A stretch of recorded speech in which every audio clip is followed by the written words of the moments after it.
এই দিবস পালনের মাধ্যমে যদি কিছুটা সজাগতা আমাদের কাছে আসে, নতুন দৃষ্টিভঙ্গি, নতুন কর্মোদ্যোগ আসে, তাহলে হয়তো একটা সম্ভাবনা সৃষ্টি হতে পারে। এখনো হয়নি, এখন আমরা অবলুপ্তির পথে, রক্ষা করার কোনো উপায় নেই। এই এমন এক জিনিস প্লাস্টিক, যার জন্ম আছে মৃত্যু নেই, এই হলো তার বৈশিষ্ট্য। পৃথিবীর সব কিছুর মৃত্যু আছে, তার মৃত্যু নেই। এসব ক্রমাগত বাড়ে, ফলে সবকিছু সে জয় করে থাকে। আজকে যে আমরা মাইক্রোপ্লাস্টিকের কথা বলছি, এটা তো মাত্র শুরু। হেন জিনিস থাকবে না তার বিচরণের বাইরে থাকবে। আমরা দিবস উদযাপন করে ঘরে ফিরে যাবো, যথারীতি আগের মতো প্লাস্টিক ব্যবহার করবো, সামান্য একটা জিনিস, এমন কি ক্ষতি করতে পারে আমাদের, আমরা করতেই থাকবো। মন্ত্রণালয় বলছে প্লাস্টিক বোতল রাখা যাবে না, আমরা হাসাহাসি করবো, কাজ নেই তো একটা প্লাস্টিক বোতলের পেছনে যাচ্ছে। এভাবে প্লাস্টিক অগ্রসর হবে। আমরা যদি আমাদের লাইফস্টাইল পরিবর্তন না করি, এই যুদ্ধে সামগ্রিকভাবে মানুষের পরাজয় অবধারিত, এর থেকে মুক্তি নেই। কিভাবে আমরা জীবনযাপন করবো তার মধ্যে এটা লিখিত হয়ে গেছে। প্লাস্টিকও আমরা ছাড়বো না, ধ্বংস আমাদেরকে ছাড়বে। এই পথ থেকে আমরা কিভাবে বের হব, সেটাই হলো এখন আজকের দিনের বিবেচ্য আলোচ্য বিষয়। বিশ্বে প্লাস্টিক বর্জ্য ব্যবস্থাপনায় বাংলাদেশের অবস্থান নবম। এতে খুশি হব নাকি নারাজ হব বুঝতে পারছি না। মানে কারো কোনো অবস্থান থাকবেই পারে না। এই জিনিসের জন্য আমরা কেন আত্মাহুতি দেব? পরিষ্কার আমরা সুইসাইডাল পথে আছি, আত্মাহুতির পথে আছি। এবং সেটা শুধু একদিনে বসে আনুষ্ঠানিকভাবে সবাই বসে আলাপ করে বাড়ি ফিরে যাবো, যথারীতি আবার আমাদের জীবন চলতে থাকবে ধ্বংসের পথে। আমাদের দেশেই নদী নালা, খাল বিল, কৃষি জমি, গ্রাম ও নগরের আনাচে কানাচে পলিথিন আর প্লাস্টিকের ছড়াছড়ি আমরা সবাই জানি। কোনো কোনো নদীর নিচে তলদেশে 7-8 ফুট প্লাস্টিকের আস্তরণ পড়ে গেছে ইতিমধ্যে। এটা শুধু উদ্বেগজনক নয়, এটা ভয়ঙ্কর। এর চেয়েও ভয়াবহ বিষয় হচ্ছে মাইক্রোপ্লাস্টিক, যেটা খালি চোখে দেখা যায় না। একটু আগে রিজওয়ান আমাদেরকে বোঝাবে, মায়ের দুধের মধ্যে মাইক্রোপ্লাস্টিক, আর তার যাবার জায়গা কি বাকি রইল? শিশু জন্ম থেকে মাইক্রোপ্লাস্টিক নিয়ে জন্ম দিচ্ছে। কয়েকদিন আগে দেশের ইলিশ মাছের ভেতর মাইক্রোপ্লাস্টিকের অস্তিত্ব পাওয়া গেছে। সেটা তো একটা মাছ, আর বহু মাছ। কাজে আমাদের আর দেরি করার সময় নেই। আমাদের এখনই জেগে উঠতে হবে যে এই সমস্যার সমাধান না হলে আমাদের অস্তিত্ব নেই। অন্তর্বর্তীকালীন সরকার দায়িত্ব গ্রহণ করে পলিথিন শপিং ব্যাগের বিরুদ্ধে ব্যবস্থা নিতে শুরু করেছে। প্লাস্টিকের বহু রূপ, তার মধ্যে একটা রূপ হল পানির বোতল। আমাদের মন্ত্রণালয় এটাকে একটা সিম্বল হিসেবে, তার বিরুদ্ধে প্রতিরোধ গড়ে তোলার সিম্বল হিসেবে এই আন্দোলনটা শুরু করেছে। হাসাহাসি হচ্ছে, কিন্তু মানুষ অন্তত আলোচনায় আনতে বাধ্য হয়েছে। কি হবে? ভালো বিষয় হচ্ছে আমার কাছে যেটা আশার নিতে পারে, আমার কাছে যারা বয়সের যত তরুণ তারা তত সিরিয়াস এই বিষয়টাকে দেখে। আমরা যারা বয়স্ক হয়ে গেছি আমাদের কোনো গ্রাহ্যই হয় না। তরুণরা চিন্তা করছে, আমরা আশা করি আরো বেশি চিন্তা করবে। এই পৃথিবীতে তাদের বেঁচে থাকতে হলে এই হলো তাদের 1 নম্বর শত্রু। দ্বিতীয় শত্রু কোথায় কিভাবে আসবে জানে না, এটার থেকে মুক্তি না পেলে আর বাকিগুলো প্রশ্ন হবে।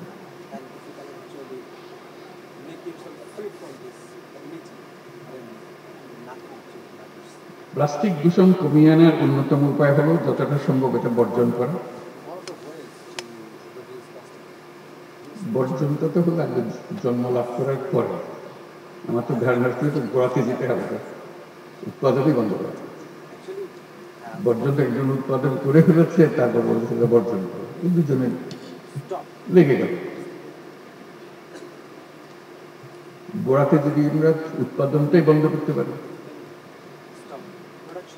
তাহলে আর বর্জনের প্রশ্ন আমাদের আর থাকে না, আমাদের সমস্যার মধ্যে আমরা পড়ি না। এবং উৎপাদন বন্ধ করলে যে দুনিয়া অচল হয়ে যাবে তাও না, কষ্ট হবে। এটা সহজ জিনিস মনে হচ্ছিল, এটা সহজ থেকে কঠিন হবে। পলিথিন বেশি দিন আগের জিনিস না, মাত্র সেদিনের জিনিস। আমাদের বয়সে পলিথিনের জন্য এর আগে ছিল না পৃথিবী। পলিথিন ছাড়া পৃথিবী অচল, এ কথা বলার কোনো সাধ্য নেই। লক্ষ লক্ষ বছর ধরে পৃথিবী চলেছে, মানুষের পরিবর্তন হয়েছে, ইতিহাসের পরিবর্তন হয়েছে, অর্থনীতির পরিবর্তন হয়েছে, প্লাস্টিক দরকার হয়। হঠাৎ এসে সে বিশ্বজয় করে বসে গেল। আমরা এরকম এডিক্টেড হয়ে গেলাম এটাতে, চোখ খুলে কিছু তাকাতে পারছি না, সেটাই হল বিপদ। আমি দেশের সকল নাগরিকের প্রতি ওয়ান টাইম প্লাস্টিক পণ্য ব্যবহার বন্ধ করে দেওয়ার জন্য আবেদন করছি।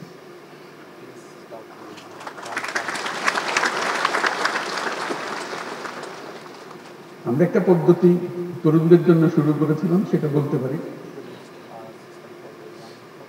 জিরো ওয়েস্ট এর পদ্ধতি হিসেবে। সপ্তাহে যদি 7 দিনই প্লাস্টিক ব্যবহার করি, আমার প্রথম কমিটমেন্ট হলো নিজের কাছে, আজকে থেকে আমি 1 দিন কমিয়ে ফেলবো, 6 দিন করবো, 1 দিন করবো না, ওই দিন আমার প্লাস্টিক ফেলবে। তরুণরা এটা সহজে বোঝে যে একটা দিন আমি পারি, তো একটা দিনে যদি তুমি পারো স্টাবলিশ করতে পারো, একটা দিন শনিবার আমি প্লাস্টিক ব্যবহার করি না, কোনো রকমের প্লাস্টিক ব্যবহার করি। তাহলে চেষ্টা করো শনি আর রবি 2 দিন করতে পারো, ক্রমে ক্রমে 7 দিন যাও, স্টেপ বাই স্টেপ। যদি অভ্যস্ত হও, সতর্ক হও, তাহলে হয়ে যেতে পারে। কিন্তু সিদ্ধান্তটা হবে, সিদ্ধান্ত ছাড়া ওই পথ কঠিন পথ।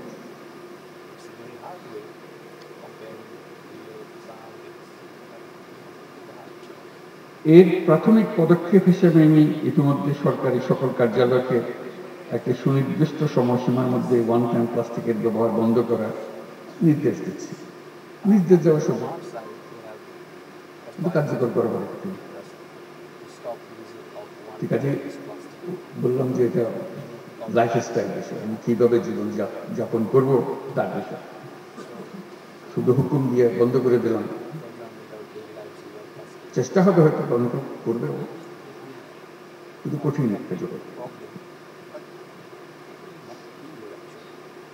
জাতিসংঘ প্লাস্টিক দূষণ নিয়ন্ত্রণে আন্তর্জাতিক আইন প্রণয়নের কাজ প্রায় চূড়ান্ত করেছে। বন ও পরিবেশ মন্ত্রণালয় এই প্রক্রিয়ার সঙ্গে জোরালো ভূমিকা রাখবে, এটা আমি নিশ্চিত। অন্তর্বর্তীকালীন সরকার স্বল্প সময়ের মধ্যে পরিবেশ সংরক্ষণের বিষয়ে কিছু উদ্যোগ নিয়েছে। আমরা বিশ্বাস করি এই উদ্যোগগুলো সফলভাবে বাস্তবায়িত হলে শালবন, সোনালিয়া বন আর চুনতি বন তার হারানো রূপ ফিরে পাবে। বন্য প্রাণীরা আবার তাদের আবাসে ফিরে আসবে। কয়েকটি গুরুত্বপূর্ণ নদীকে দখল দূষণ মুক্ত করার কাজ মন্ত্রণালয় শুরু করে যেতে পারবে বলে আশা করি। আমরা আশা করি নতুন প্রজন্ম এই শহরেই দূষণমুক্ত নদী দেখতে পাবে। ঢাকা শহরের পাশেই দেখবে পূর্বাচল বন। এদেশের তরুণ প্রজন্মের কি অসীম শক্তি যা আমরা গত জুলাই গণ অভ্যুত্থানে দেখেছি। আমি আজ আবারও বাংলাদেশের তরুণ সমাজের প্রতি আমার আস্থা ও শ্রদ্ধা জানাচ্ছি।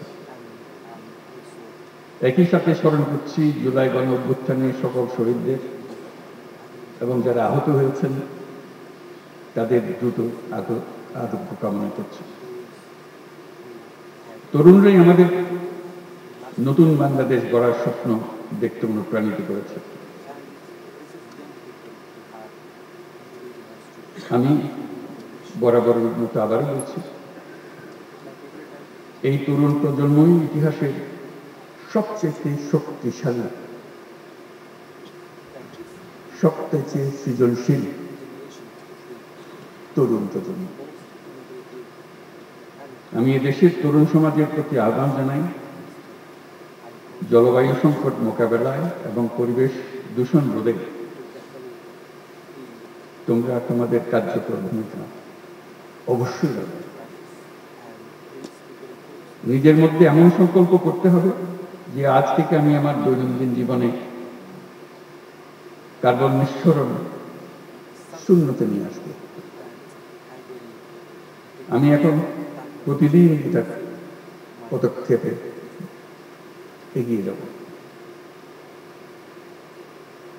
দেশের সকল নাগরিকের প্রতি আমি আহ্বান জানাই,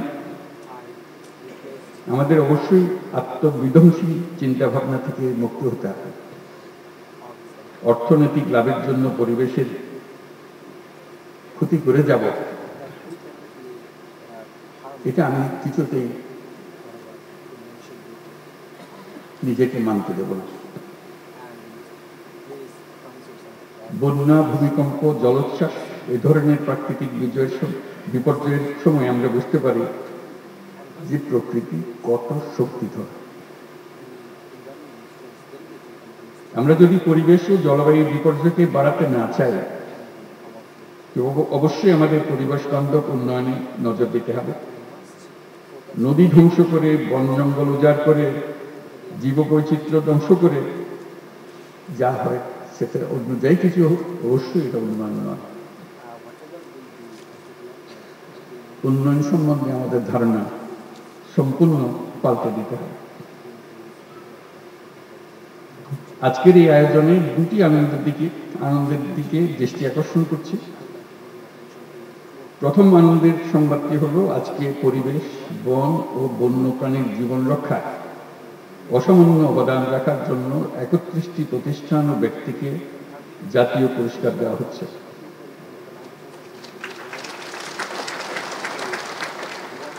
আমি তাদেরকে অভিনন্দন জানাচ্ছি। আমরা সবাই মিলে আবার হাততালি দিয়ে, জোরে হাততালি দিয়ে অভিনন্দন জানাচ্ছি। আমার কাছে তারা প্রাতঃস্মরণীয় ব্যক্তিত্ব।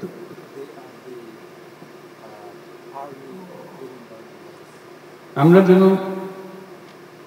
তাদের পদাঙ্ক অনুসরণ করতে পারি, আমাদের সন্তানরা যেন তাদের পদাঙ্ক অনুসরণ করতে পারে, তার প্রতি দেশের সকল মানুষের দৃষ্টি আকর্ষণ করছে। দ্বিতীয় আনন্দের বিষয়টি হচ্ছে, আজকের এই আয়োজন এই অনুষ্ঠানের মধ্যেই শেষ হয়ে যাচ্ছে না, বরং আজকে থেকে শুরু হচ্ছে পরিবেশ মেলা, মাসব্যাপী জাতীয় বৃক্ষরোপণ অভিযান ও বৃক্ষ মেলা 2025 সালের কর্মসূচি। এবারের বৃক্ষমেলার প্রতিপাদ্য হচ্ছে, পরিকল্পিত বনায়ন করি, সবুজ বাংলাদেশ গড়ি। বৃক্ষরোপণ ও বৃক্ষমেলা চলবে সকল জেলা এবং উপজেলা পর্যায়ে।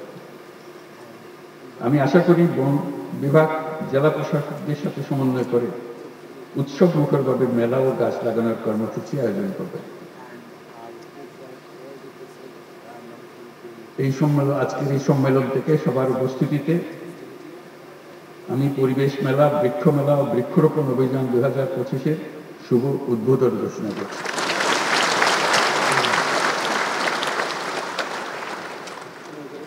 পরিবেশের দায়িত্ব সরকারের উপরে তুলে দিয়ে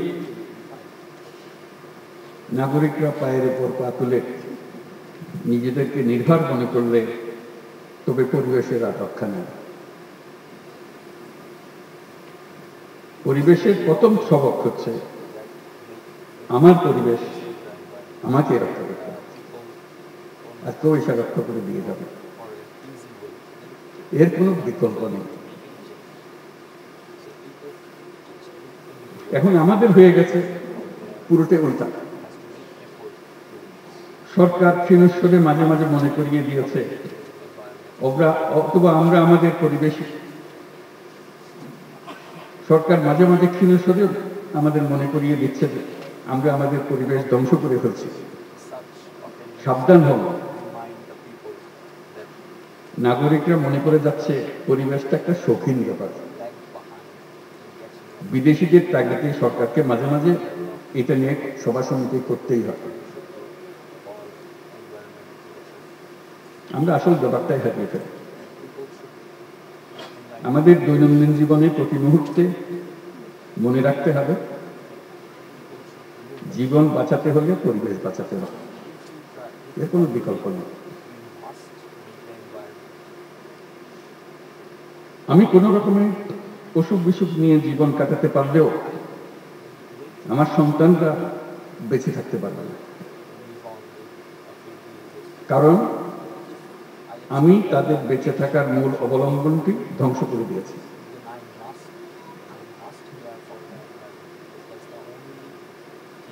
পরিবেশকে হতে হবে নাগরিকদের আন্দোলন, সরকারের আন্দোলন, নিজেদের টিকিয়ে রাখার সংগ্রাম, এটাই হবে আন্দোলন। নিজের বংশধরদের জীবন নিশ্চিত করার সংগ্রাম, এটাই হবে আন্দোলন। পরিবেশ আপনাকে কষ্ট করে বানিয়ে দিতে হবে না। প্রকৃতি লক্ষ লক্ষ বছর ধরে পরীক্ষা নিরীক্ষা করে এটা আপনাকে বানিয়ে দিয়ে গেছে। অতি চমৎকার একটা ব্যবস্থা। আর আমরা এখন উঠে পড়ে লেগেছি এটাকে ধ্বংস করে দেওয়া যায়। আমাদের কিরকম শক্তি, এই লক্ষ লক্ষ বছরের যে ফলাফল, আমরা জান দিয়ে চেষ্টা করে যাচ্ছি তাকে শেষ করে দেওয়া যায়। এটাই আমাদের সমস্যা। ধ্বংস করার থেকে বিরত থাকবে, নতুন সৃষ্টি করার কোন দরকারই নেই। প্রকৃতি আমাদেরকে দিয়ে দিয়েছে সবকিছু।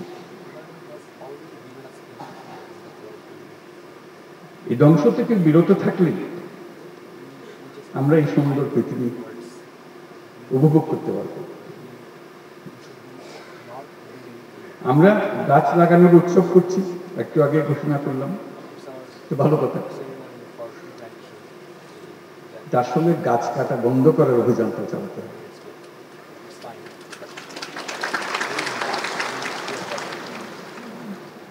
গাছ কাটা একটা উৎসবের বেশি হয়ে গেছে। একটা গাছ তৈরি হয়ে আসতে কি একটা প্রক্রিয়ার মাধ্যমে বছরের পর একটা তৈরি হতে হয়েছে। আমরা মুহূর্তের একটা সিদ্ধান্তে এটা কেটে ফেলছি, অবৈধ যাত্রা। এটা কেন এখানে হয়েছিল, তার কি প্রতিদান আমরা পেয়েছি, কিছু চিন্তা ভাবনা নেই, মনে হয়েছে কেটে ফেলেছে। প্লাস্টিক পরিবেশের বিষ।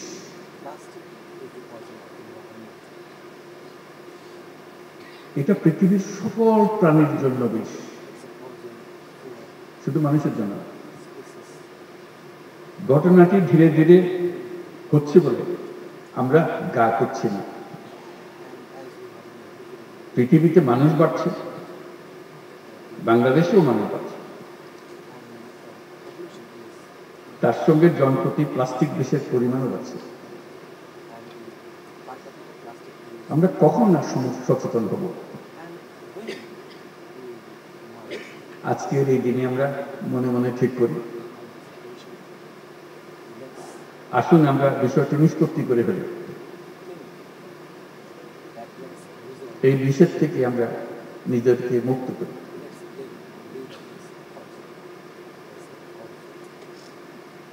এই আবেদন জানিয়ে আমার কথাগুলো শেষ করলাম। আমার কথাগুলো শোনার জন্য সবাইকে ধন্যবাদ জানাচ্ছি।